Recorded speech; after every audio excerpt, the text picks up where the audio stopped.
매주 수요일에 만나보는 사건의 재구성입니다. 박성배 변호사 나왔습니다. 어서 오십시오. 안녕하십니까. 예, 첫 번째 사건 키워드 볼까요? 선관위는 가족회사.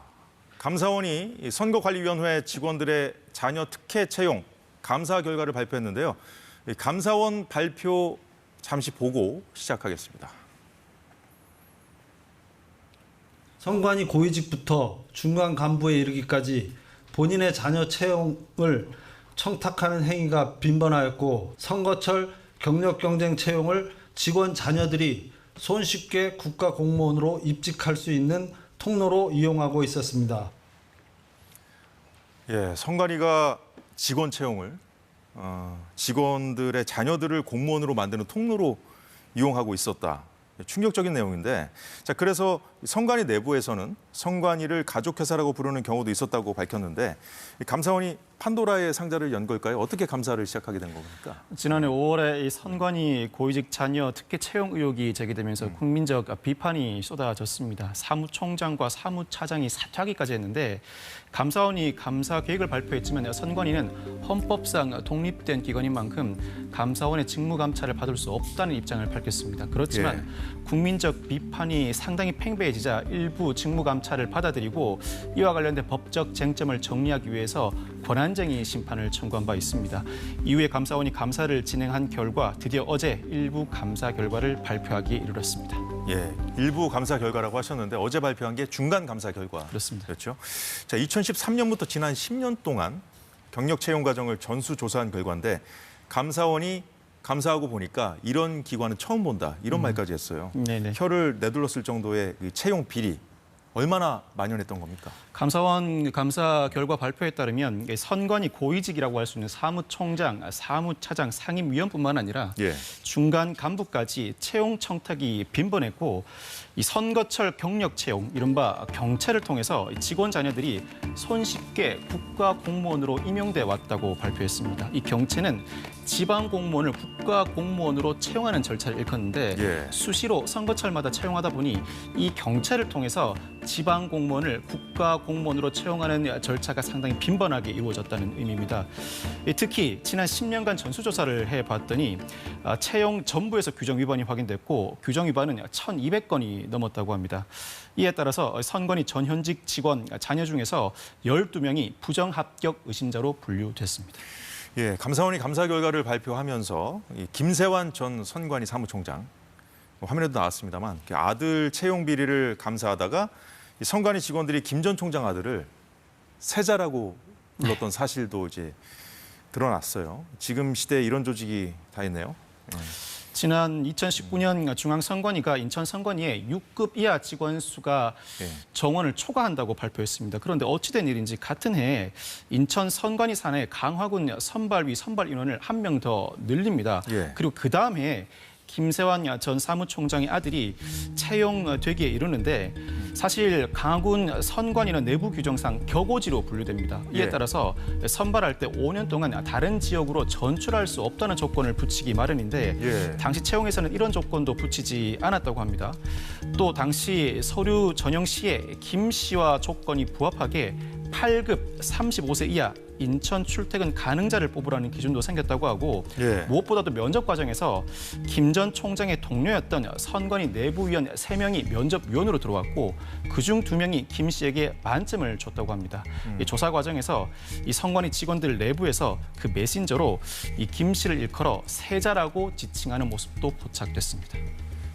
어떻게 보면 그 자신의 아들이 뽑힐 수밖에 없도록 그 채용 과정 자체를 좀 설계한 게 아닌가 하는 생각이 들 정도인데, 좀 다른 비리 실태는 없습니까? 이 서울 선관위가 지난 2021년 신우용 당시 상임위원 아들이 응시했을 때 내부 위원들에게 평가표를 연필로 작성해달라고 부탁합니다. 연필로요? 다소 이례적이죠. 이유가 있겠죠? 이후에 면접이 끝난 뒤에 인사 담당자가 지우개로 이 평가위원의 점수를 지우고 일부 응시자에게 낮은 점수를 매겨서 탈락시켰다고 지적받았습니다. 그러면 선관위 고위 그 직원의 자녀를 합격시키기 위해서 다른 그 시험을 잘 본 그 응시자들의 점수를 바꿨다는 얘기. 일종의 허위공문서 작성 및 예. 행사로 평가할 수 있습니다. 조작이네요, 조작. 그렇죠. 뿐만 아니라 전남 선관위는 지난 2022년 박찬진 당시 사무총장의 딸이 응시하였을 때 위원들에게 순위만 정해주고 평가표 점수라는 비워달라고 요청합니다. 역시 이후에 인사 담당자가 박 전 총장 딸 등 일부 지원자들의 점수를 높게 써준 것으로 감사원은 파악하고 있습니다. 사실 채용 비리가 일부 만연할 수 있습니다만 예. 관련 서류를 조작까지 한다는 것은 다소 충격적이고 이와 같은 행위가 범죄에 해당하면 누구나 인지할 수 있는 상황이라 그 범위가 문제이지 처벌 자체는 피하기 어려울 정도로 상당한 비위 행위라고 할 수 있습니다. 참 기가 막힙니다.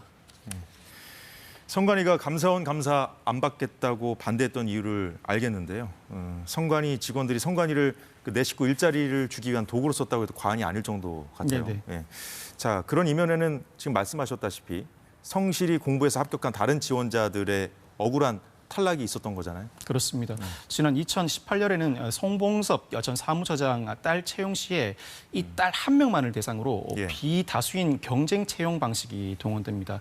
사실 당시 지자체들이 추천한 여러 후보자들이 있었는데 모두 다 원천 배제되고 원래 염두에 둔 인물을 뽑기 위해서 이 인물만을 대상으로 채용 절차를 진행했다는 것인데 이 부분도 다른 어떠한 사정을 부과한다고 하더라도 상식적으로 그 방법을 창안해내기가 어려운 실정이라고 할 수 예. 있습니다.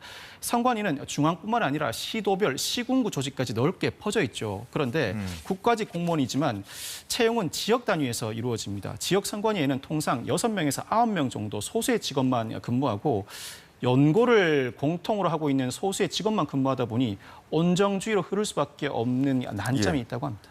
근데 감사원 감사 안 받겠다고 지난해 그렇게 막 격렬하게 저항했을 때 네네. 자체 점검한다고 했잖아요. 네네네. 근데 자체 점검했는지 들여다보니까 오히려 그때 자료 파기하고 말 맞추고 증거 인멸한 정황까지 드러났죠.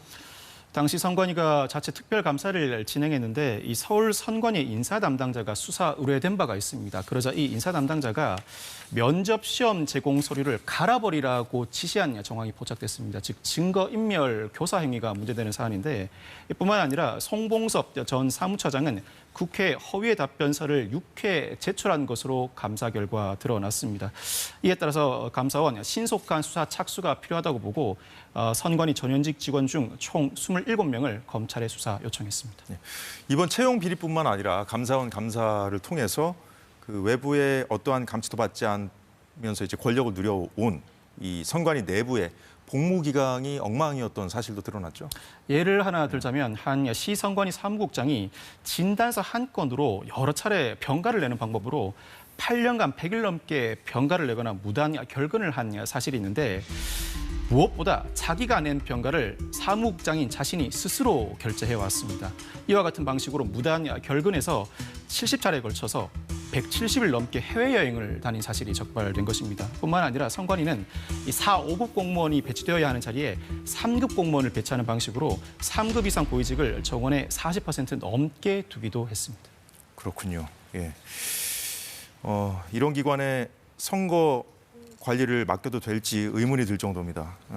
이 중간 감사 결과니까 네네. 끝까지 좀 지켜봐야겠죠. 네, 예. 그렇습니다.